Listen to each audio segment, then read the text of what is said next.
在汉末三国的乱世洪流中，无数英雄豪杰如星辰般在历史天幕闪耀，却又大多在时代漩涡的裹挟下，经历着命运的沉浮起落。魏延，这位蜀汉阵营里始终笼罩着争议的将领，便是其中最具代表性的人物之一。他凭借一身过人的勇力与卓越的军事天赋，从刘备麾下默默无闻的基层将领起步，一步步成长为独镇一方的封疆大吏，在蜀汉夺取益州、稳固汉中的开疆拓土之路，以及诸葛亮数度北伐的艰难征程中立下了赫赫战功。然而，他骨子里的高傲与不善圆融的性格，再加上蜀汉政权复杂微妙的政治处境，最终将他推向了身首异处、三族尽诛的悲惨结局。他的一生既是一部底层武将凭实力逆袭的奋斗史诗，也折射出蜀汉政权内部权力博弈的暗流和人性在乱世中的挣扎，更因子午谷奇谋的未竟之意，成为千年以来后人回望三国时始终无法绕过的矛盾与传奇。公元211年，东汉王朝早已名存实亡，中原大地被曹操、孙权等割据势力瓜分殆尽，而偏安西南一隅的益州牧刘璋，正面临着来自汉中张鲁的巨大威胁。张鲁凭借五斗米道的宗教影响力，在汉中建立起政教合一的割据政权，势力日渐强盛，对富庶的益州虎视眈眈。刘璋本就缺乏抵御强敌的魄力，更无统御全局的谋略，在谋士张松、法正的极力劝说下，最终决定先是邀请荆州牧刘备入蜀，名义上是请刘备协助抵御张鲁。就在这一年，魏延以部曲的身份跟随刘备踏上了入蜀之路。所谓部曲，在汉末特指世家大族或统兵将领麾下的私人武装，虽地位不算显赫，却需要直接对主君负责，是主君最信任的核心力量之一。这一身份也注定了魏延从追随刘备的那一刻起，便与刘备集团的命运紧紧捆绑在一起。刘备大军入蜀后，并未立即与张鲁交战，而是按照与刘璋的约定，北上驻守嘉门关，今四川广元西南。嘉门关地处益州北部咽喉要道，群山环绕，易守难攻，是抵御汉中兵马南下的重要屏障。魏延在此地驻守期间，不仅凭借精准的军事判断展现出过人素养，更以严明的军纪、体恤士卒的作风赢得了基层士兵的信任与拥戴，为他日后的晋升之路奠定了坚实基础。嘉门关的驻守时光成为魏延熟悉蜀地军情的重要阶段，而局势的真正转折发生在公元212年。此时刘备入蜀已近1年，他表面上仍以协助防备张鲁为由与刘璋维持盟友关系，暗地里却早已开始拉拢益州士族，扩充私人势力，无论是接纳本地名士的归附，还是暗中整顿军备，刘备的一系列动作很快引起了刘璋的警觉。矛盾的爆发来得猝不及防。同年，谋士张松暗中为刘备传递益州布防情报，协助其夺取益州的密谋彻底败露。刘璋震怒之下，下令处死张松，并火速封锁蜀地各处关隘，断绝了刘备退回荆州的通道，双方彻底从盟友走向仇敌。眼见退路已断，刘备不再犹豫，正式决定起兵攻打刘璋。一场耗时近2年的益州争夺战就此拉开序幕。在这场战争中，刘备先是派遣卓英、黄忠率军攻占战略要地涪城（今四川绵阳），魏延作为军中骨干亦随军出征。彼时刘备军的处境极为艰难，全军兵力不足10000人，且深入益州腹地，远离荆州后方，粮草补给时常因刘璋军的袭扰而中断。反观刘璋一方，不仅坐拥主场优势，麾下更有一批久战沙场的将领，率领精锐部队在各处要地阻击，形成了严密的防御体系。更致命的是，刘璋麾下谋士曾提出坚壁清野的狠辣战术，建议烧毁沿途所有粮草储备，摧毁可利用的城防与物资，让深入敌境的刘备军陷入无粮可食、无地可居的绝境。然而，刘璋素来性格优柔寡断，又顾虑此举会让益州百姓流离失所，最终拒绝了这一釜底抽薪之计。而这一决策也成为刘备军得以喘息，最终扭转战局的关键。在这场艰苦卓绝的拉锯战中，魏延始终冲锋在最前线，每一场硬仗都少不了他的身影。值得注意的是，刘备夺取益州的核心战役并非仅有涪城之战。据《三国志·先主传》记载，公元213年至214年的洛城之战，今四川广汉，才是决定战局走向的关键一役。当时刘璋之子刘询亲率重兵驻守洛城，这座城池不仅城防坚固，更扼守着通往成都的咽喉要道。刘备军久攻数月不下，连最受倚重的谋士庞统也在一次攻城作战中被刘氏击中身亡，大军士气一度跌入谷底，陷入停滞不前的困境。为打破僵局，刘备紧急调令诸葛亮、张飞、赵云从荆州率军入蜀支援，命三人分兵平定蜀地周边郡县，逐步对洛城形成合围之势。而魏延则作为留守在刘备身边的核心战力之一，全程参与了洛城的攻坚作战。《华阳国志·蜀志》中记载，先主围洛，张将张仁出战，败死。张仁是刘璋麾下最勇猛的将领，曾多次击败刘备军，此次击败他必然经过一番恶战。魏延极有可能在这场关键战斗中身先士卒，立下破敌大功。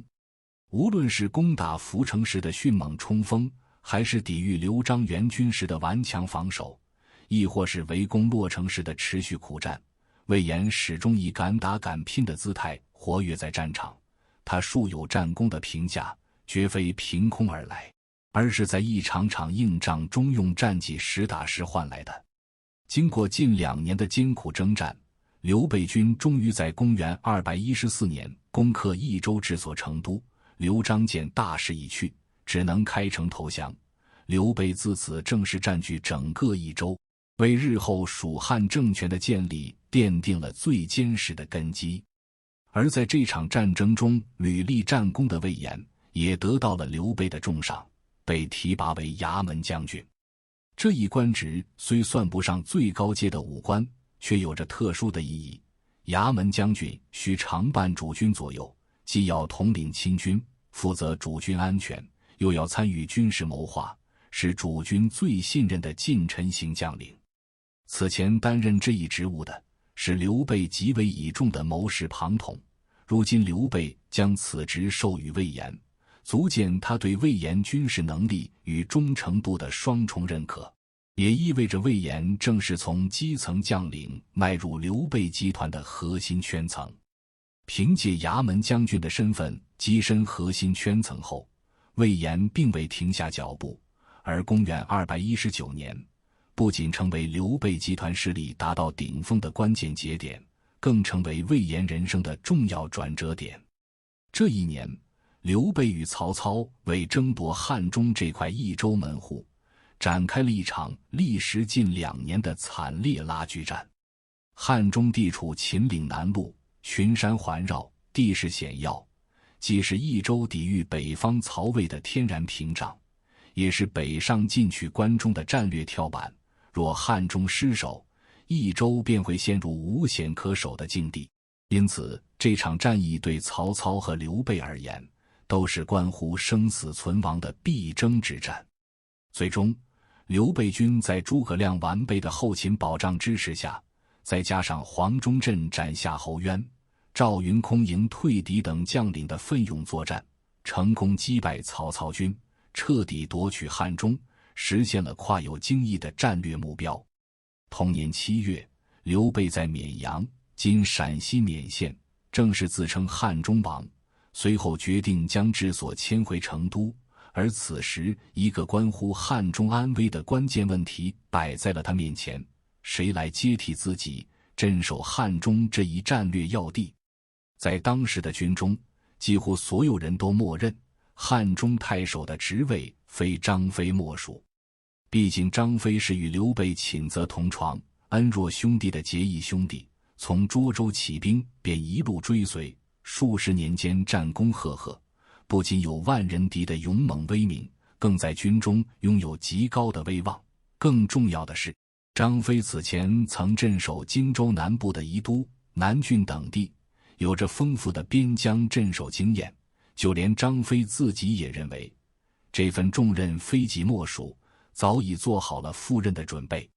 然而刘备却在众人的意料之外，做出了一个震惊全军的决定，任命魏延为汉中都督、汉中太守，并将其从衙门将军晋升为镇远将军，让他全权统领汉中军政事务。这一任命之所以出人意料，不仅因为魏延的资历远不及张飞，张飞是元勋宿将，而魏延是入蜀后崛起的将领，更因为魏延并非刘备早期核心集团成员，而是凭借入蜀之战、汉中之战的战功，才逐渐崭露头角的后起之秀。为了打消群臣的疑虑，也为了正式树立魏延的威信，刘备特意在绵阳召开群臣大会，当着文武百官的面直接问魏延：如今委任你镇守汉中，你有什么要对大家说吗？面对刘备的提问与满朝文武的注视，魏延毫无惧色，答道：若曹操举倾国之兵前来，我将为大王挡住他；若只是一位将军率领10万大军来袭，我将为大王吞掉他。这番话掷地有声，豪气干云，不仅彻底展现了魏延的自信与担当，更让刘备深感满意。在场群臣也纷纷称赞其雄豪有胆略，原本的疑虑也随之消散。而魏延也并未辜负刘备的信任，他并非只靠豪言壮语，而是在镇守汉中期间，根据汉中多山的地形特点，精心创立了一套名为措手诸围的防御体系。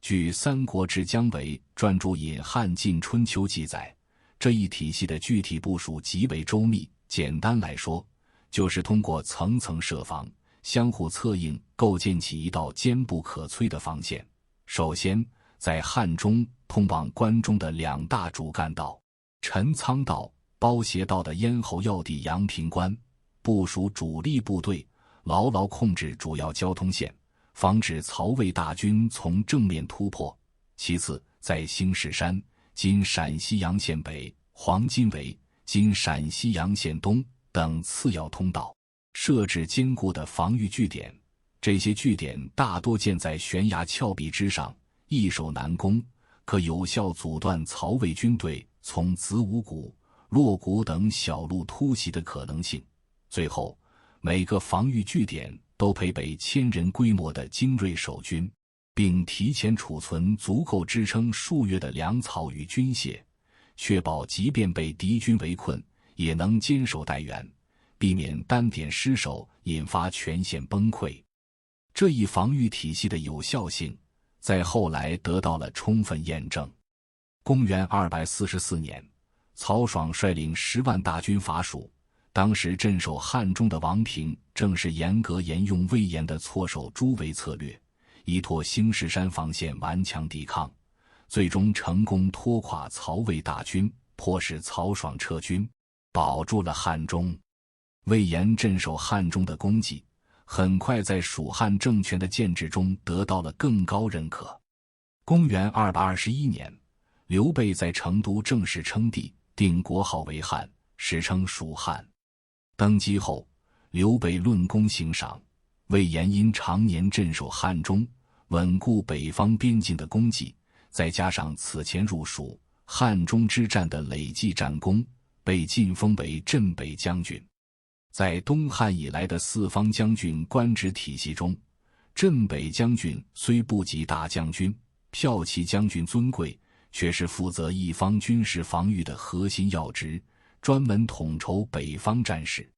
这一任命不仅是对魏延军事能力的肯定，更标志着他正式跻身蜀汉军中的高级将领行列，成为蜀汉北方防御体系的重要支柱。然而，蜀汉政权的兴盛势头并未持续太久。就在刘备称帝的同一年，为给此前兵败被杀的关羽报仇，同时夺回被东吴占领的荆州战略要地，刘备不顾诸葛亮、赵云等核心大臣先防曹魏、暂缓伐吴的劝阻，执意亲率数万大军东征孙权。这场战役便是三国史上著名的夷陵之战。战争初期，蜀汉军队虽一度势如破竹，但随着东吴任命陆逊为统帅，战局逐渐逆转。公元222年，陆逊抓住蜀汉军队连营数百里的破绽，采用火攻战术，在夷陵（今湖北宜昌）大败刘备军，蜀汉军队几乎全军覆没，粮草军械损失殆尽。刘备仅率少数亲信突围，仓皇逃回白帝城（今重庆奉节）。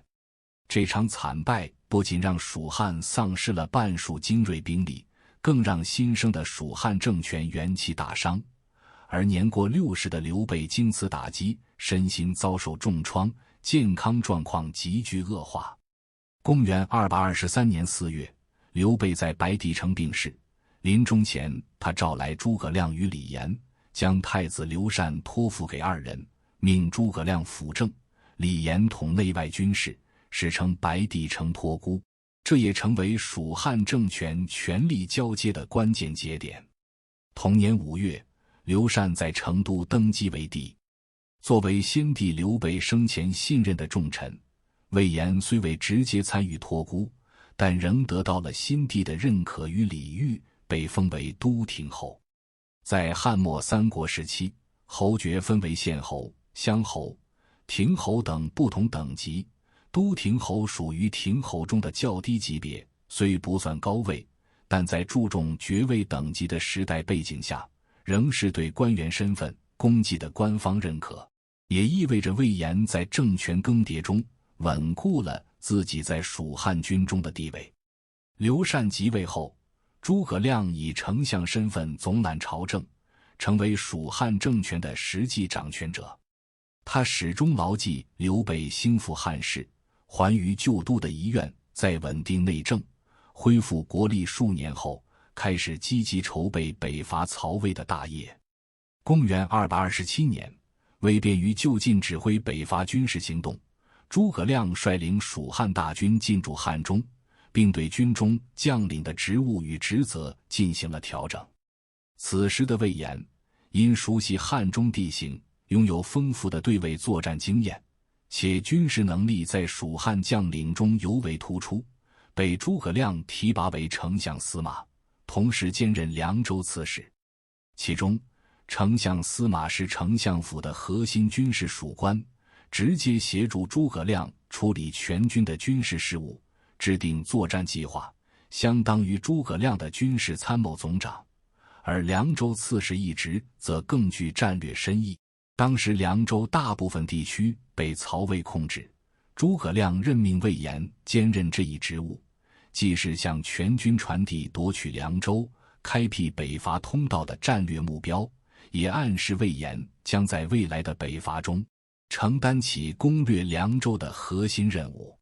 在驻守汉中的数年里，魏延也不负重托，积极协助诸葛亮训练新兵、改良军械、囤积粮草，还根据自己对曹魏边防的了解，提出过不少具体的作战建议，为北伐战争的顺利开展做了大量扎实的准备工作。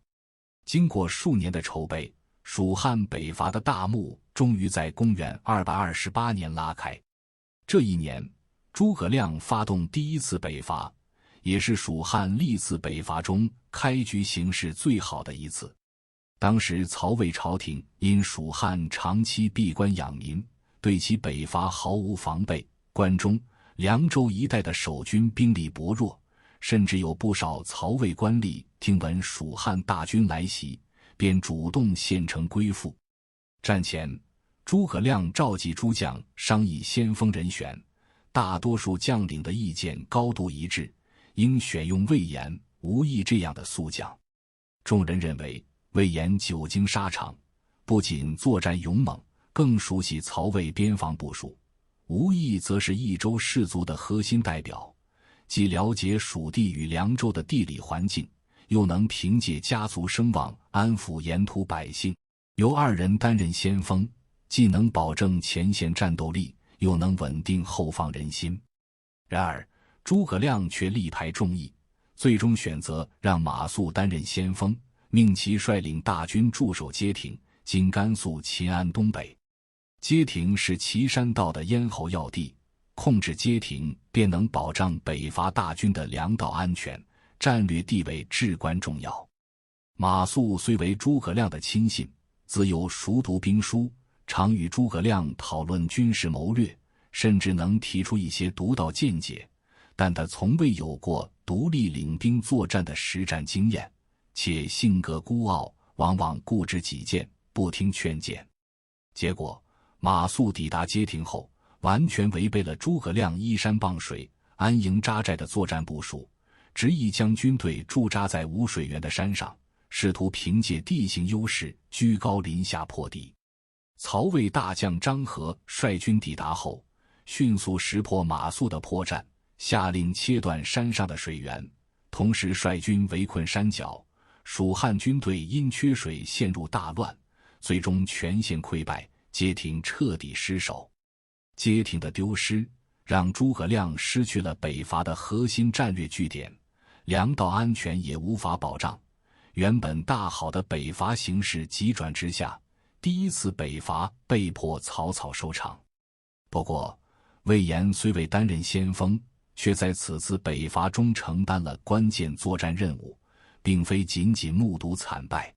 据《三国志》记载，诸葛亮第一次北伐时采取3路分兵的战术，一路由赵云、邓芝率领偏师出击谷，今陕西包城，故意大张旗鼓，伪装成蜀汉主力，吸引曹魏大军的注意力；另一路由马谡率领驻守街亭，守护岐山道粮道；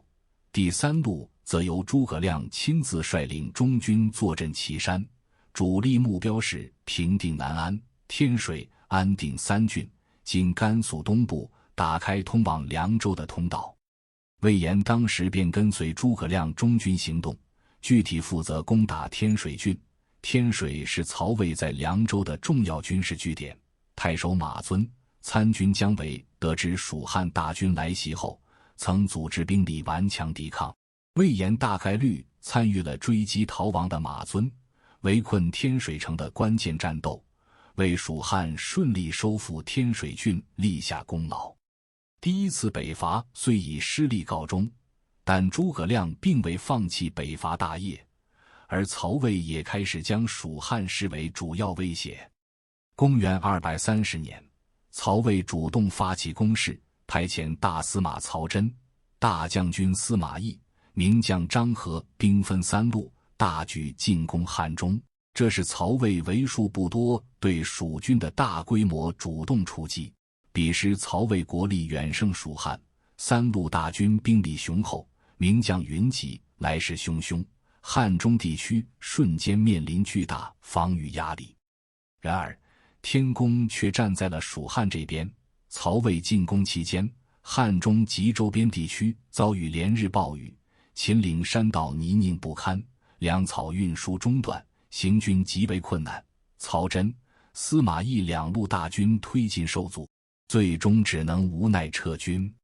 就在曹魏主力因大雨撤退，汉中压力暂解的间隙，魏延向诸葛亮提出了一个大胆的战术建议，请求率领一支偏师向西进入羌中（今甘肃、青海一带），突袭曹魏控制的凉州地区。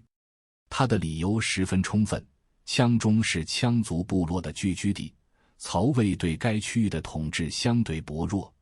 且羌族部落与曹魏长期存在矛盾，若能趁机联合羌族势力，不仅可以牵制曹魏西线兵力，减轻汉中方向的潜在威胁，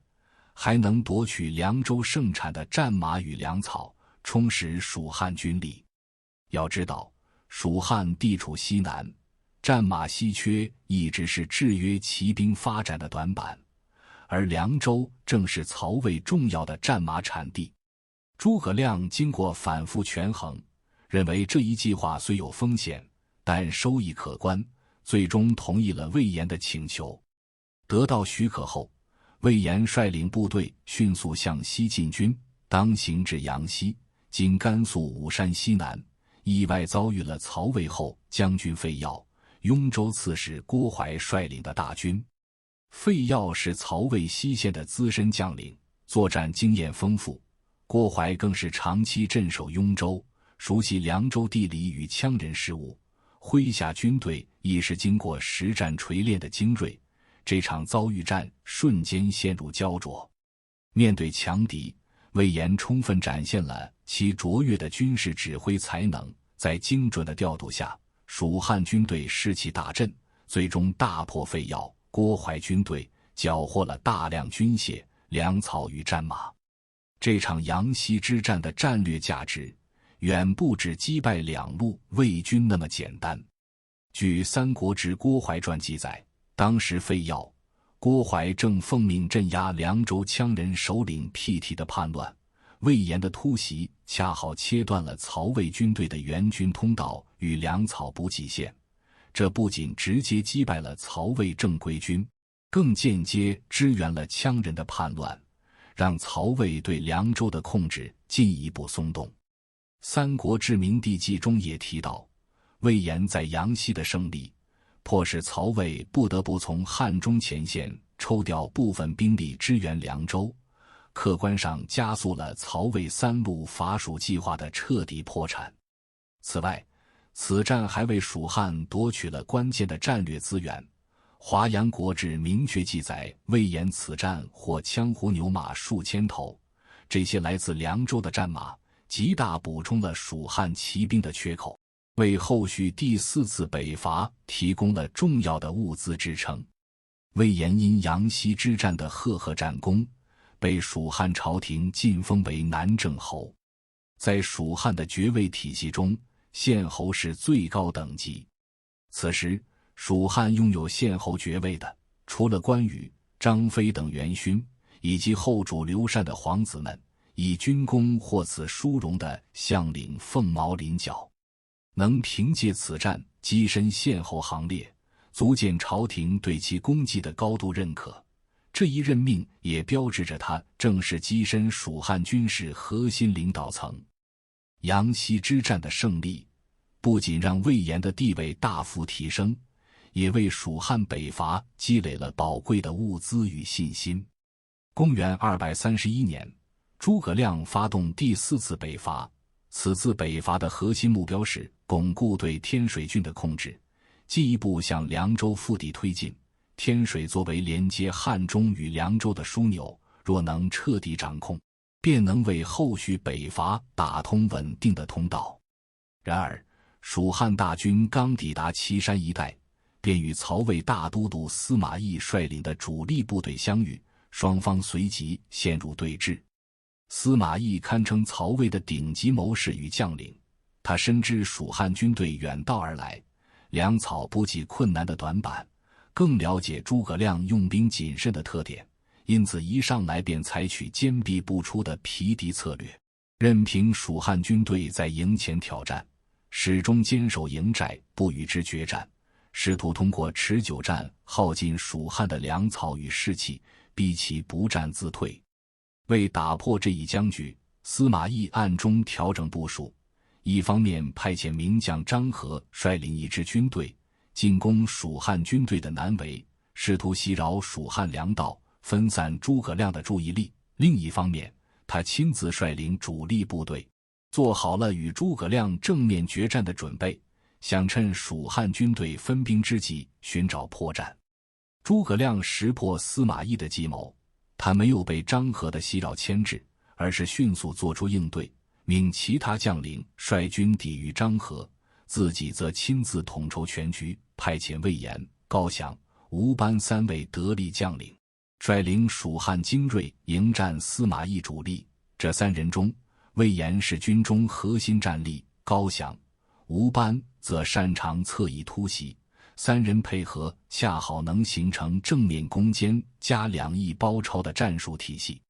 战斗打响后，魏延身先士卒，率领中路大军向司马懿中军发起猛攻，他亲自冲锋在前，士兵们受其鼓舞，个个奋勇杀敌。与此同时，高翔、吴班按照预定计划，分别率领部队从左右两翼迂回，迅速绕到司马懿大军侧后方，形成合围之势。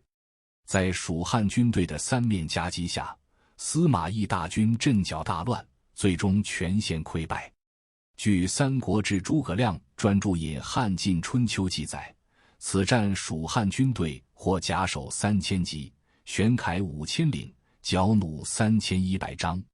甲首特指身披铠甲的精锐士兵首级，在三国时期的战争统计中，甲首数量远少于普通士兵首级。司马懿大军一次性损失甲首3000，意味着其重装精锐部队遭受毁灭性打击，短时间内难以恢复战斗力。司马懿只能率领残军退回营寨，坚守不出。鲁城之战的大胜，本为第4次北伐打开了绝佳局面。蜀汉军队不仅重创司马懿主力，更在士气与战略主动权上占据上风。若能乘胜推进，或许能进一步巩固对天水军的控制，甚至向凉州腹地渗透。然而，就在战局朝着有利方向发展时，后勤补给的危机却悄然降临。负责大军粮草调度的李严未能及时将粮草送往前线，导致蜀汉军队陷入无粮可寄的困境。诸葛亮最终只能下令撤军。李严原名李平，是刘备临终前与诸葛亮并列的托孤大臣，官至中都护，统管蜀汉内外军事，地位仅次于诸葛亮。然而，随着权力渐重，李严逐渐暴露出自私自利的本性，不仅贪图权势，暗中结党，更在第4次北伐期间犯下致命错误。当时他负责大军的粮草补给，却因蜀地多山，粮道艰险，再加上雨季导致道路泥泞，未能按时将粮草送往前线。为掩盖失职，他竟编造东吴军队入侵的谎言，派人急告诸葛亮，要求其撤军回防。诸葛亮为防备东吴偷袭，不得不放弃岐山前线的有利局势，率军撤回汉中。可当大军退回后，李严又翻脸不认账，反而弹劾诸葛亮无故撤军，浪费军资，试图将所有责任推给诸葛亮。诸葛亮回到成都后，立刻着手调查此事。他收集了李严前后矛盾的书信、奏书以及粮道官员的证词，很快查明了真相。为维护蜀汉政权的稳定，诸葛亮决定联合朝中重臣弹劾李严、魏延与杨仪、董允等核心大臣，一同在弹劾奏书上署名，列举李严督办粮草不力、欺上瞒下、推卸责任等多条罪状，请求刘禅将其罢黜。魏延能参与此次联名弹劾，不仅说明他在蜀汉朝廷中已拥有重要的政治话语权，更体现了他对诸葛亮北伐事业的坚定支持。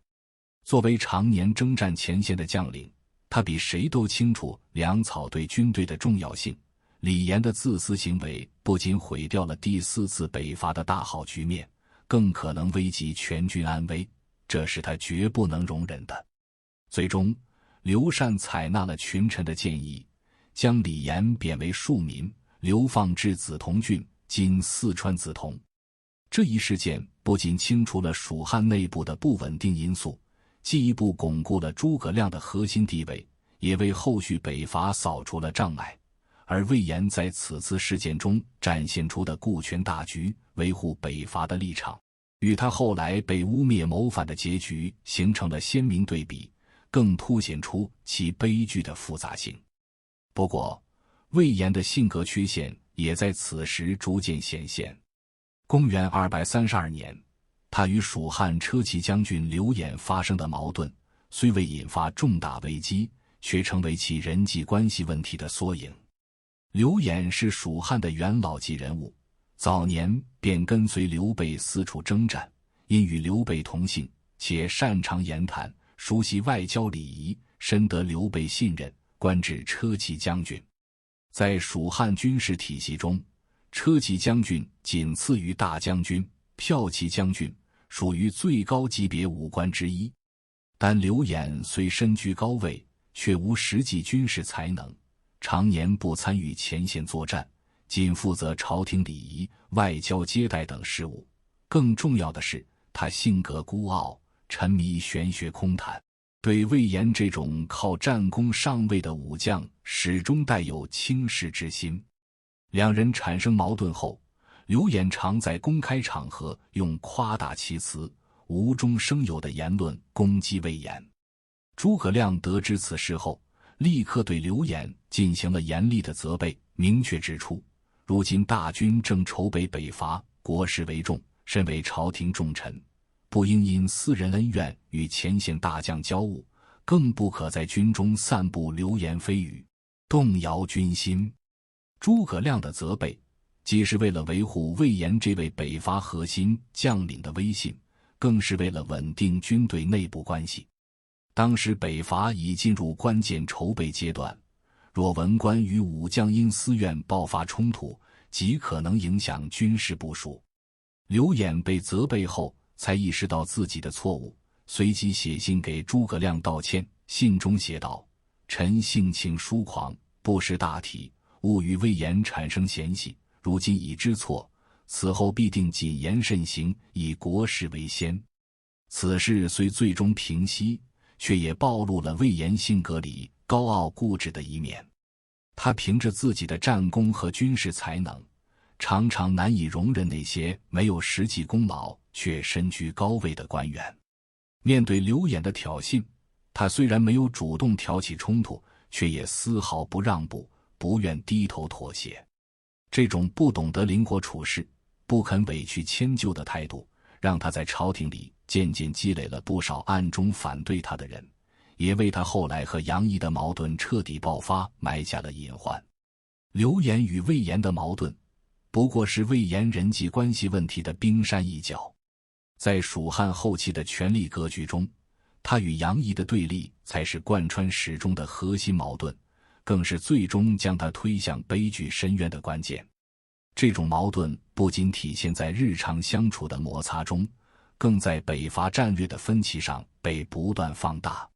每次跟随诸葛亮北伐，魏延都执着地提出一个大胆计划，请求统领士兵从子午谷（今陕西长安县南）是连接汉中与关中的狭窄通道，出骑兵进军，直取长安。最后与诸葛亮率领的主力大军在潼关会师（今陕西潼关县北、关中东部的重要关隘），效仿前汉名将韩信明修栈道，暗度陈仓的战术，以其制胜。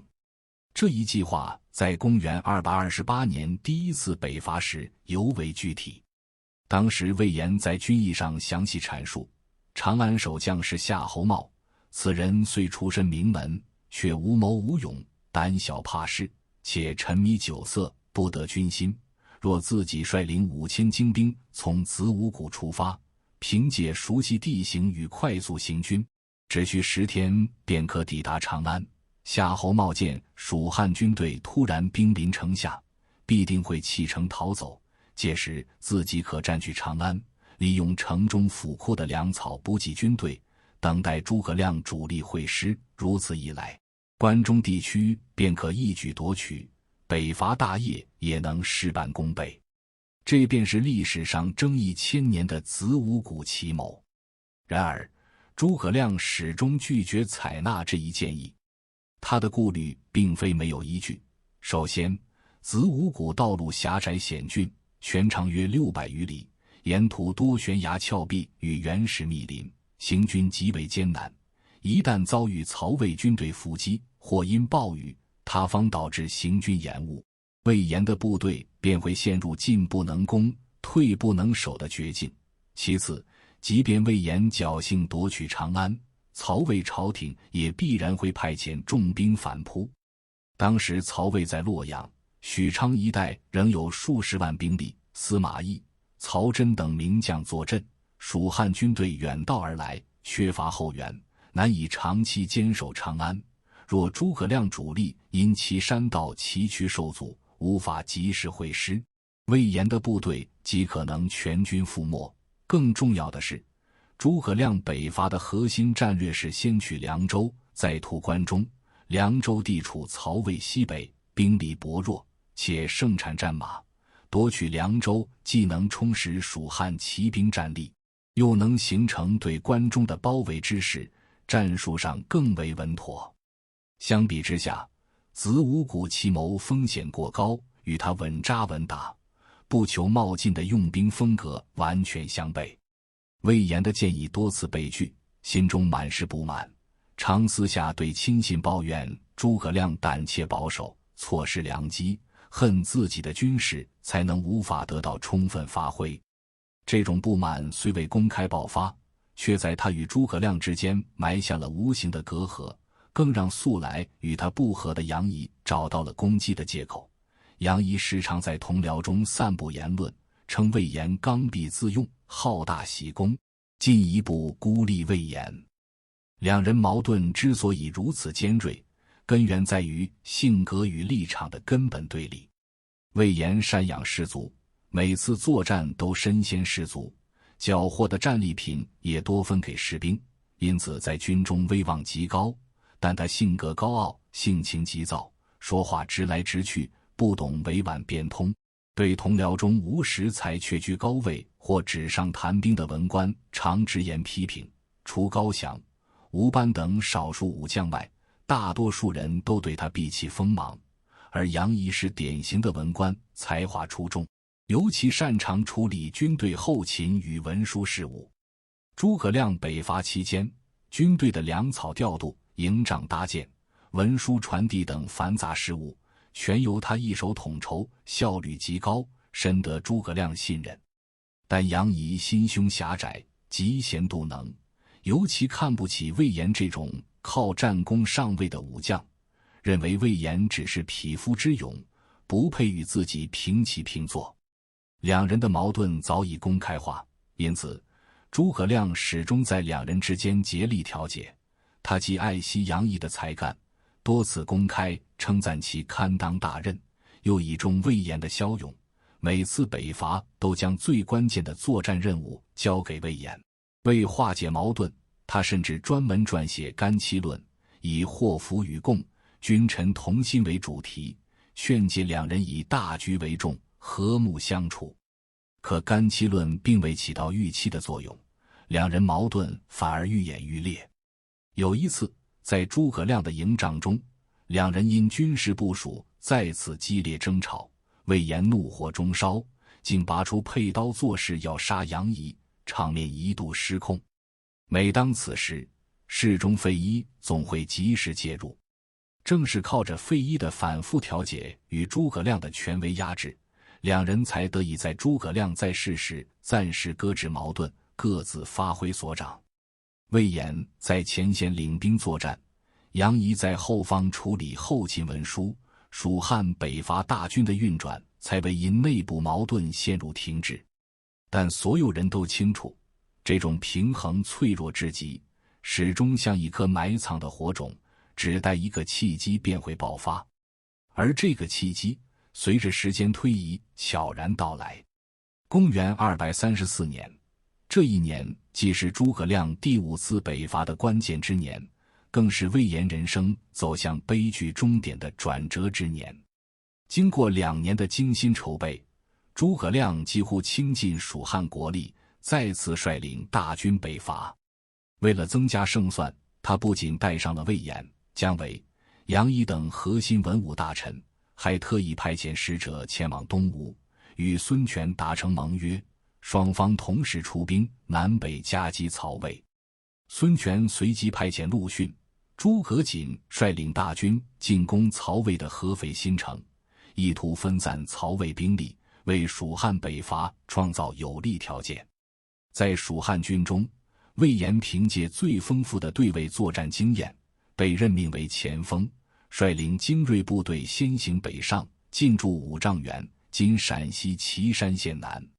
五丈原地处渭水南岸，地势平坦开阔，既是曹魏军队南下的必经之路，也是诸葛亮此次北伐选定的主战场。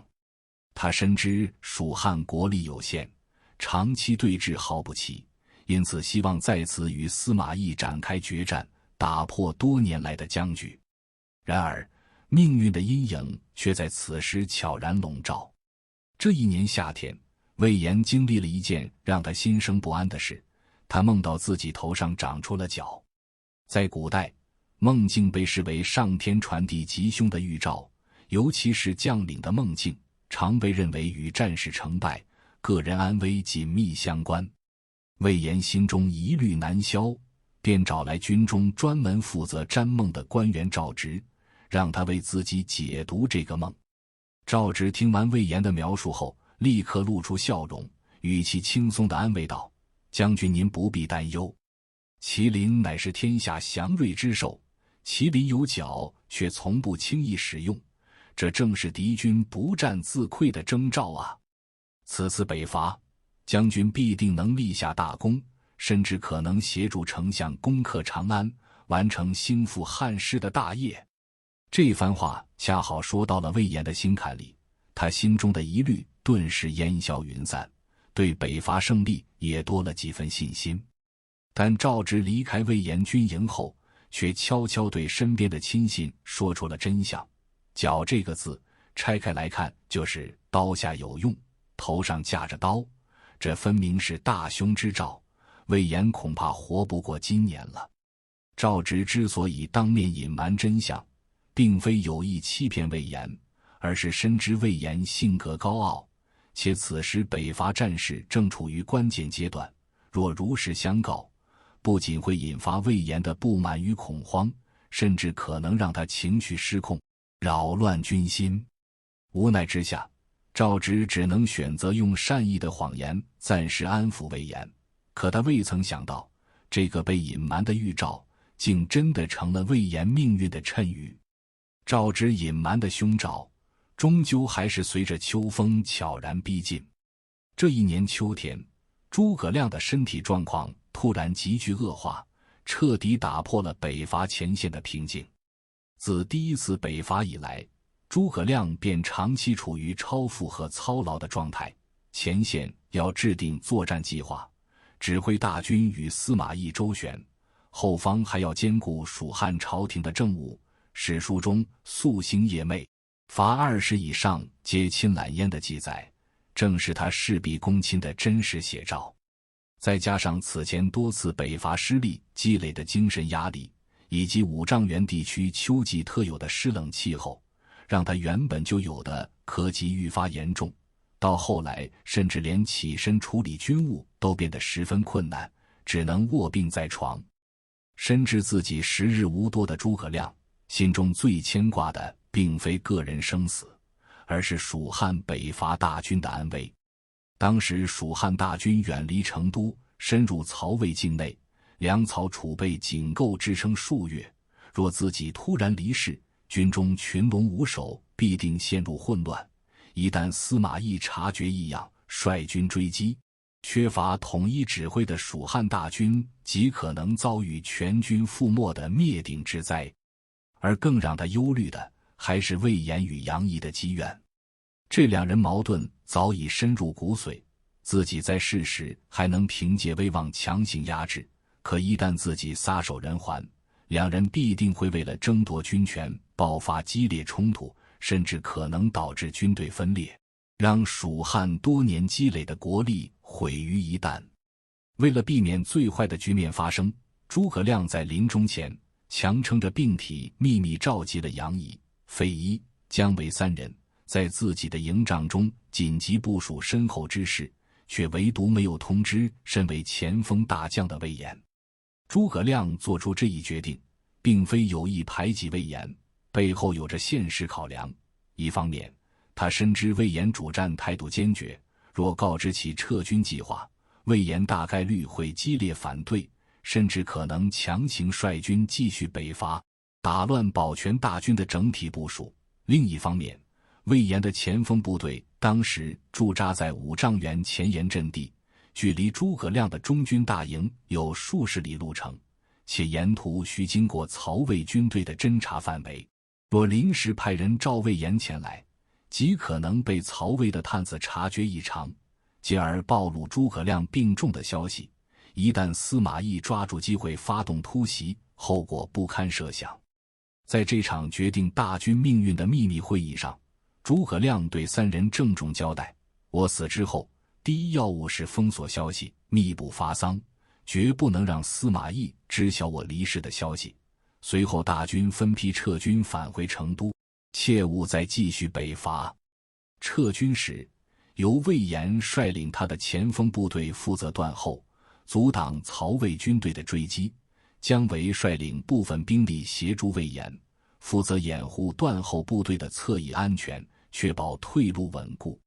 若魏延不从命，你们直接率领大军主力自行撤退即可，切不可因魏延一人的意愿耽误全军的安危。诸葛亮的这一部署，本质上是以保全蜀汉大军为首要目标，既保留了对魏延顾全大局的期待，也做好了放弃魏延的最坏准备。只是他未曾想到，这份看似周全的安排，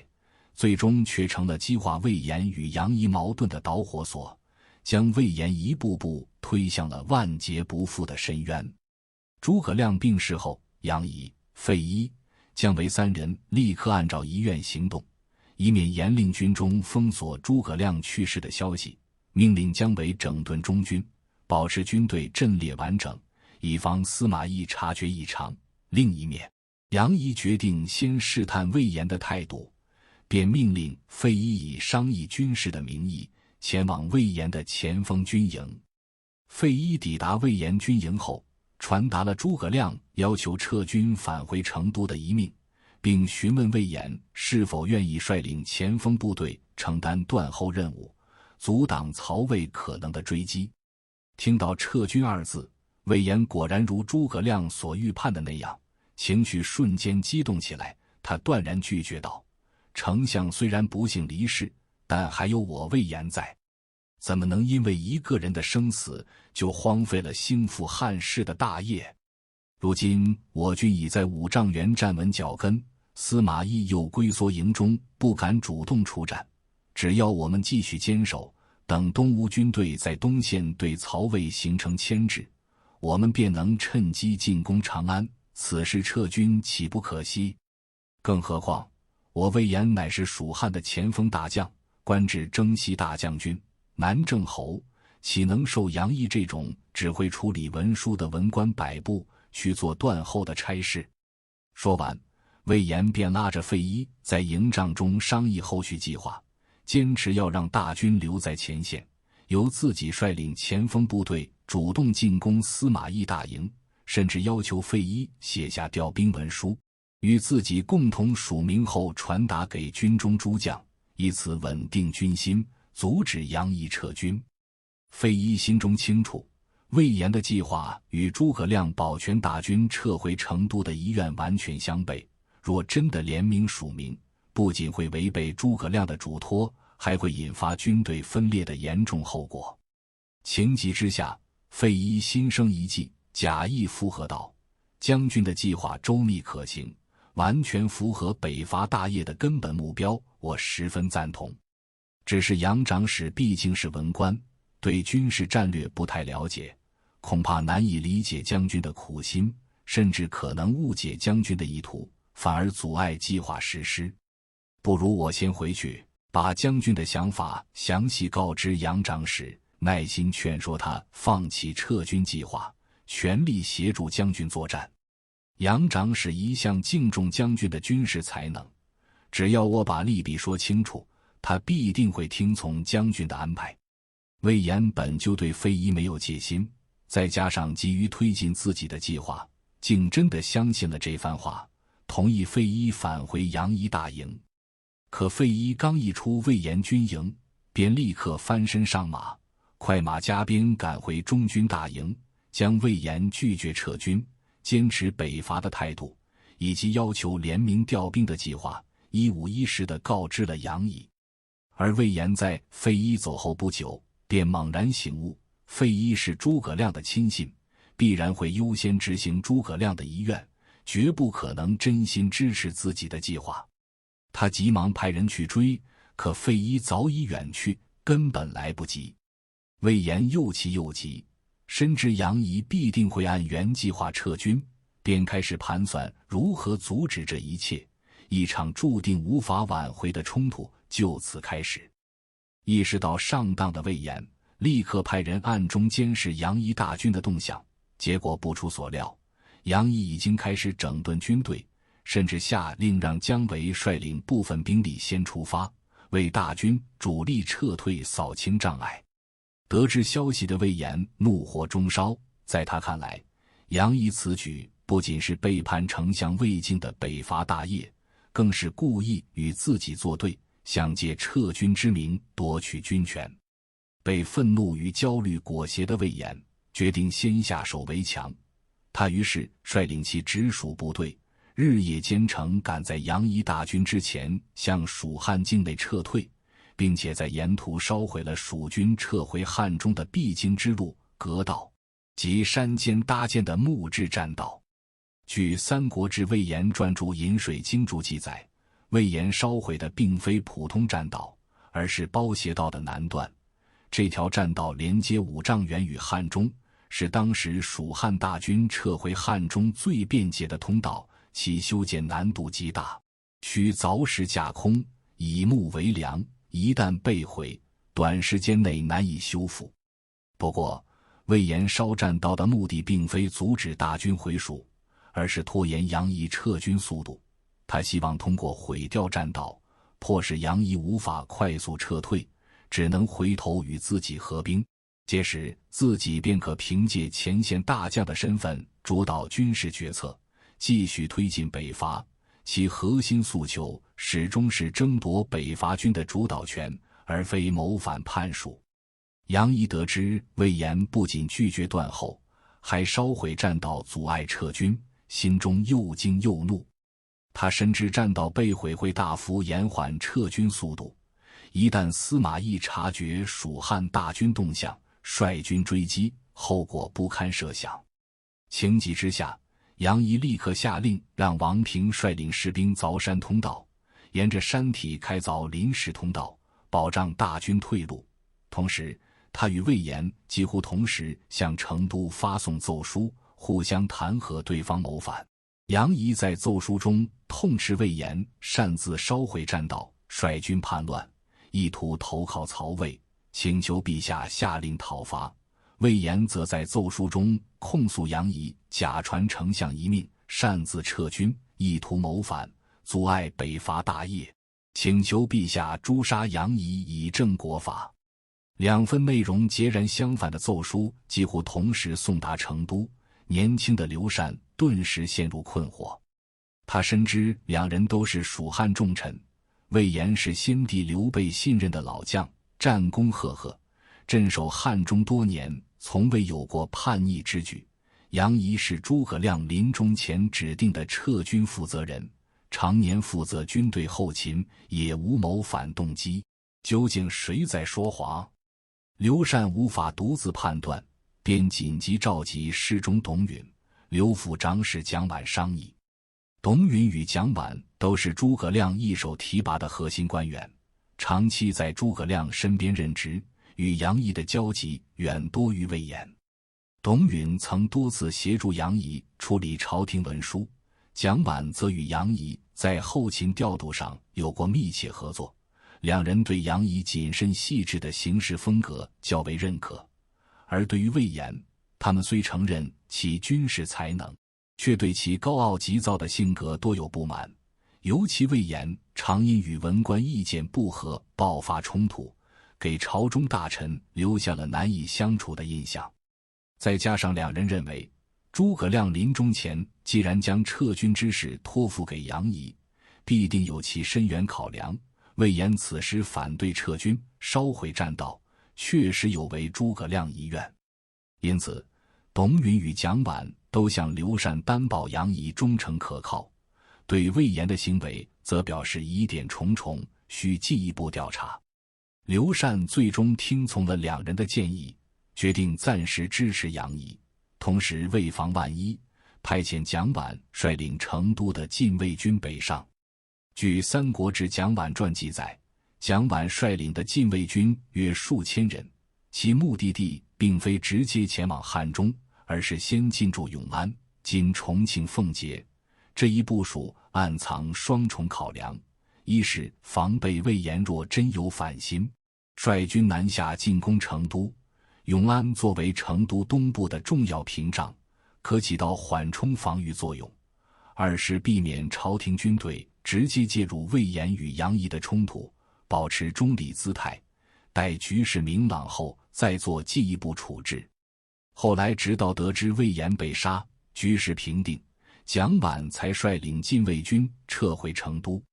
此时的魏延已率领部队退至南谷口（今陕西勉县南），这里是汉中通往关中的最后一道重要关口，地势极为险要，两侧是陡峭山崖，中间仅有一条狭窄通道可供通行，堪称一夫当关，万夫莫开。当他看到杨仪大军在王平的带领下，通过临时开凿的通道继续撤退，并未因栈道被毁而停止时，心中的焦虑愈发强烈。为了迫使杨仪改变主意，魏延决定占据南谷口，他在此部署兵力，相当于切断了杨仪大军返回汉中的最后通道，意图通过封锁退路的方式，逼迫杨仪主动与自己谈判，同意放弃撤军，继续北伐。杨仪见魏延公然阻拦大军归途，深知局势危急，若不尽快解决魏延，一旦司马懿察觉蜀汉大军动向，率军追击，大军将陷入前有追兵后有堵截的绝境。于是他当机立断，下令王平率领前锋部队先行抵御魏延，自己则率领主力大军随后跟进，准备强行突破南谷口。王平抵达南谷口后，一眼便看穿了魏延部队的软肋，士兵们虽手持兵器严阵以待，但阵营却略显松散。这些士兵大多跟随魏延征战多年，对他忠心耿耿，可他们也清楚诸葛亮的遗愿是撤军，如今阻拦自家大军返回，心中本就充满疑虑。王平抓住这一心理，勒住马缰绳，对着魏延的部队高声喊道：“诸葛丞相刚刚去世，尸骨未寒，你们这些人都是丞相一手提拔悉心栽培的，怎么敢违背丞相的遗愿，跟随魏延阻拦大军返回成都？难道你们想背上叛逆的罪名，让家人蒙羞吗？”这一番话如同重锤，直击士兵们的内心。丞相的恩情历历在目，如今同室操戈，不仅对不起丞相的信任，还会让曹魏坐收渔利，毁掉蜀汉的根基。短暂的沉默后，士兵们纷纷放下兵器，四散而逃，有的转身向杨仪大军投降，有的则自行沿着小路返回汉中。眨眼间，魏延麾下的1万余兵力土崩瓦解。魏延见大势已去，悔恨与绝望瞬间涌上心头。他知道自己已无力回天，若被杨仪抓住，必定性命难保，于是只能带着儿子们骑马向汉中方向逃亡。他心中仍存一丝希望，逃回汉中后，可向朝廷上书辩解，澄清自己并非谋反，只是不愿放弃北伐大业。杨仪没有给魏延辩解的机会，他立刻派遣马岱率领精锐骑兵追击。马岱是蜀汉名将，以勇猛善战著称，尤其擅长骑兵奔袭。他率领部队沿着魏延逃跑的路线疾驰，很快便在汉中境内追上了魏延父子。一场短暂而惨烈的厮杀后，魏延因寡不敌众，被马岱斩杀。马岱砍下魏延的头颅，带着战利品返回杨仪的大营复命。最终，杨仪以谋反的罪名，下令诛灭魏延的三族。一代蜀汉骁将，最终落得身首异处、满门抄斩的悲惨结局。令人唏嘘的是，杨仪诛杀魏延后，也并未迎来自己期望的荣华富贵。他本以为自己平定了叛乱，又顺利率领大军返回成都，理应接替诸葛亮担任丞相，总揽蜀汉朝政。然而，蜀汉朝廷最终任命蒋琬为尚书令、益州刺史，主持朝政，而杨仪仅被任命为中军师，这一官职纯属闲职，无属官，无兵权，仅保留参赞军事的虚衔，完全无法参与朝廷核心决策。巨大的心理落差让杨仪心生怨恨，他常常在公开场合抱怨朝廷不公，甚至曾对费祎说，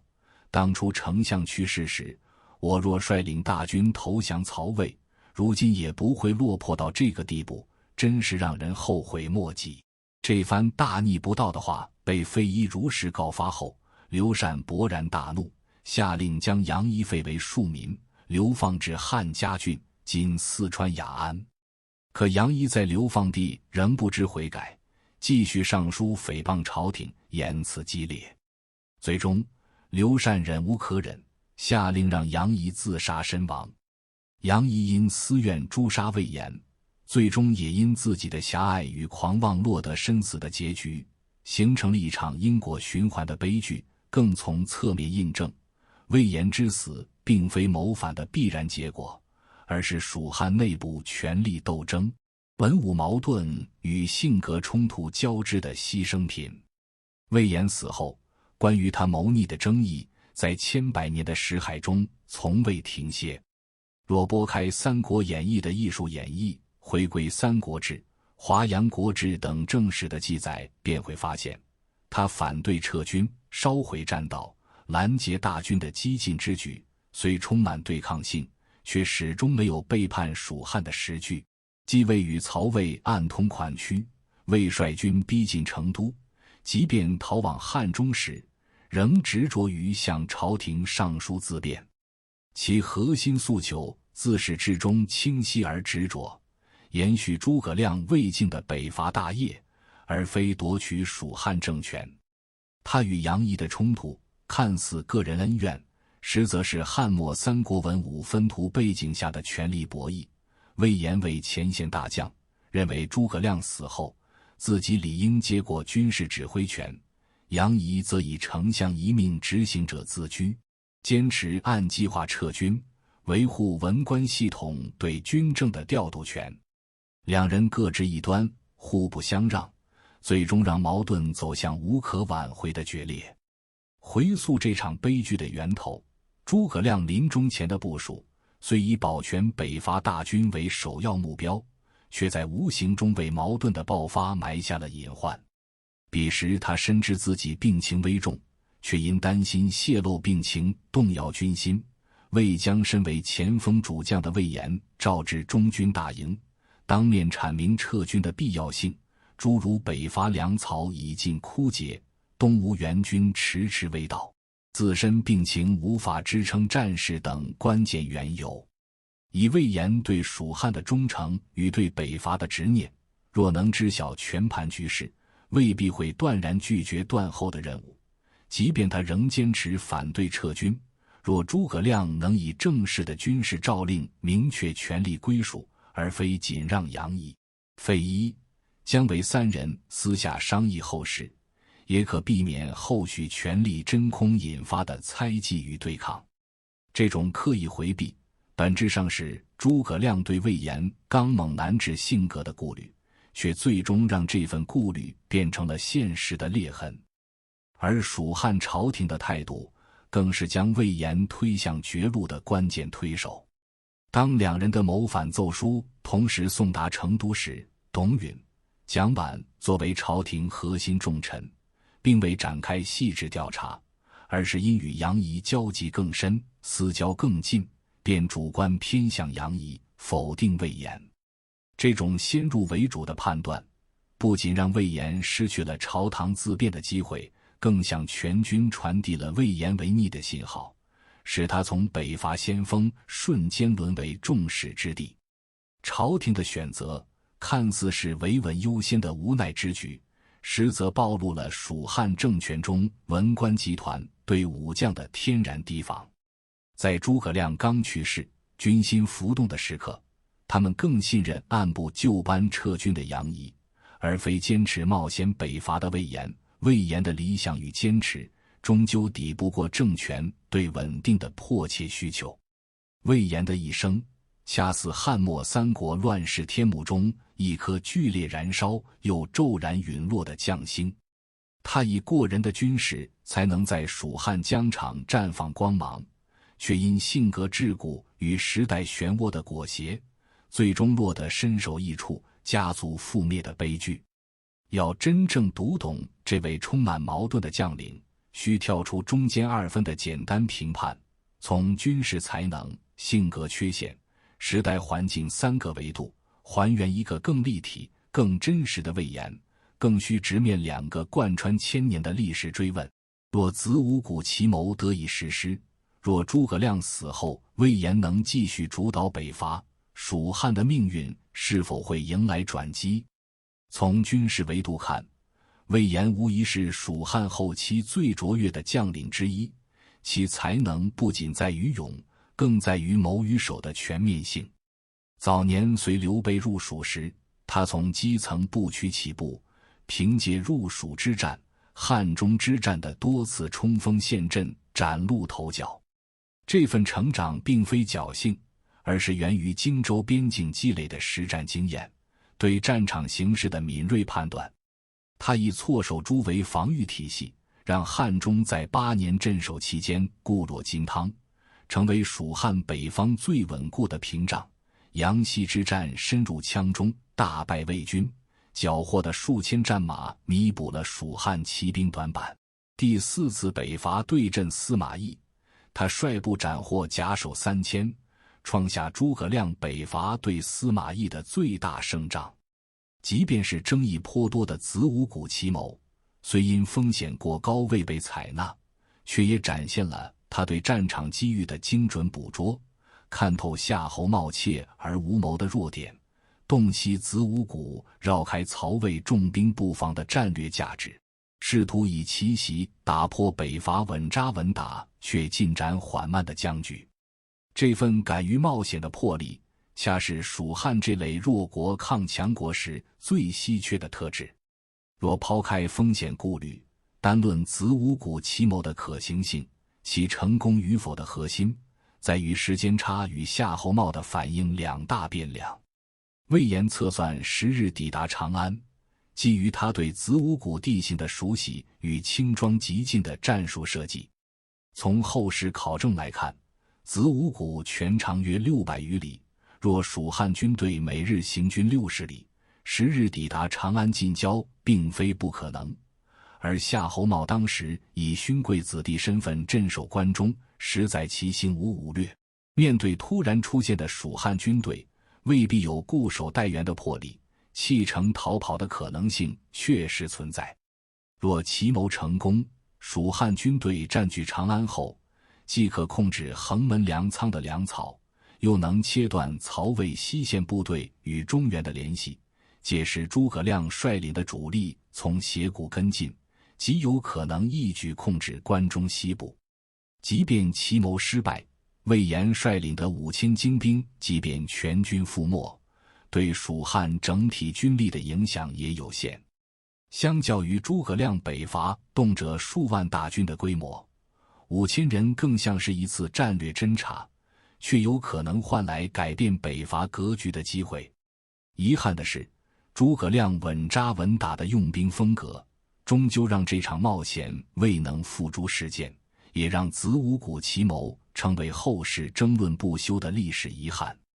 而诸葛亮死后，若魏延能如愿主导北伐，蜀汉的命运或许也会呈现不同的走向。彼时魏延已在北伐军中积累了极高威望，阳袭之战、鲁城之战的战绩让他深得士族拥戴，且他对曹魏西线防务的熟悉程度远超当时蜀汉其他将领。更重要的是，魏延的北伐思路更具主动性，不同于诸葛亮先取凉州，再图关中的稳健策略，魏延更倾向于以奇袭和决战的方式直接冲击曹魏核心防区，这恰好能针对曹魏国力强盛却忌惮决战的特点。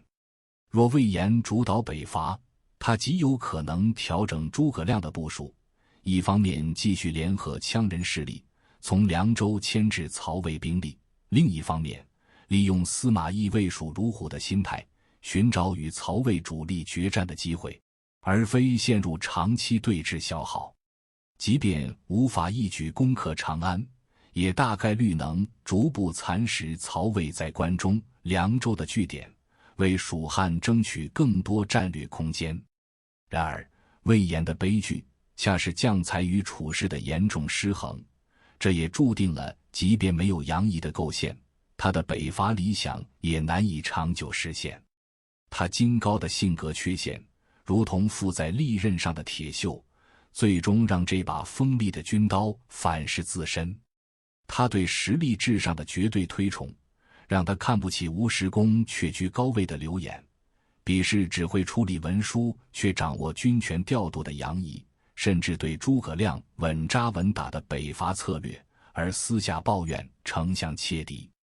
这种非黑即白的处事方式让他在蜀汉官场中寸步难行，与文官集团格格不入，与同僚缺乏基本的妥协与沟通，甚至在军事会议上与杨仪拔刀相向，将内部矛盾公开化、白热化。诸葛亮在世时尚能以威望居中调解，可当这层保护伞消失，魏延的性格缺陷便立刻成为致命弱点。他不懂审时度势，更不懂隐忍妥协，即便主导北伐，也极有可能因与朝廷文官集团的冲突陷入前线作战、后方掣肘的困境，最终难以持续推进北伐大业。更深层的悲剧在于魏延身处的蜀汉权力结构与时代困境。诸葛亮的临终安排暗藏着对魏延的不信任预设，排除他参与后事商议，既担心他反对撤军，也暗含对其难以掌控的顾虑。而蜀汉朝廷的反应更暴露了魏延孤臣的尴尬处境。蒋琬、董允与杨仪同属文官系统，对魏延高傲难相处的印象早已固化，他们选择支持杨仪，不仅是对魏延性格的否定，更是蜀汉政权维稳优先的必然选择。在诸葛亮刚去世、军心浮动的时刻，按部就班撤军的稳定远比继续北伐的冒险更重要。魏延的坚持恰好站在了稳定的对立面，成为政权需要排除的不稳定因素。魏延之死对蜀汉而言是一场不可挽回的损失。他的离世不仅让蜀汉失去了一位能与司马懿、郭淮等曹魏名将正面抗衡的顶级将领，更标志着蜀汉北伐派武将力量的彻底衰落。此后，姜维虽继承北伐之志，却始终缺乏魏延这样能征善战、深得军心的副手，屡屡陷入孤军深入、粮草不济的困境。而蜀中无大将，廖化作先锋的窘境，也从侧面印证了魏延的不可替代性。他的存在本可成为蜀汉北伐事业的延续者，却最终成了牺牲品。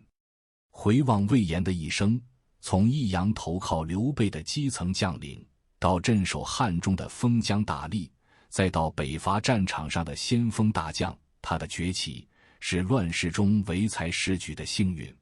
而从与杨仪交恶的孤立者，到拦截大军的叛逆者，再到身首异处的悲剧英雄，他的陨落是性格缺陷与时代困境共同作用的必然。他的故事留给后世的不仅是子午谷奇谋的战略争议，更是关于才能与性格如何平衡，理想与现实如何兼容的深刻思考。即便我们假设子午谷奇谋成功，魏延继续北伐，蜀汉或许能延缓衰亡的速度，却终究难以逆转国力悬殊的根本劣势。曹魏占据中原9州，人口、粮草、兵源均远超蜀汉，长期对峙下，蜀汉的消耗性北伐本就难以持久。但魏延的价值恰在于他以弱国抗强国的勇气，试图用奇谋与决战打破僵局。这份不甘平庸的抗争精神，远比是否改变历史更值得铭记。魏延的悲歌至今仍在提醒着世人，真正的强者不仅要有破局的能力，更要有守局的智慧；不仅要有建功立业的雄心，更要有兼容并蓄的胸怀。而他的悲剧也折射出汉末三国那个英雄辈出却命运无常的时代底色。即便如魏延这般闪耀的将星，终究也难敌性格的桎梏与时代的洪流，只留下一声跨越千年的叹息，回荡在汉中的群山与北伐的古道之上。历史从未远去，它在声音中回荡。我是深入历史，我们下期再见。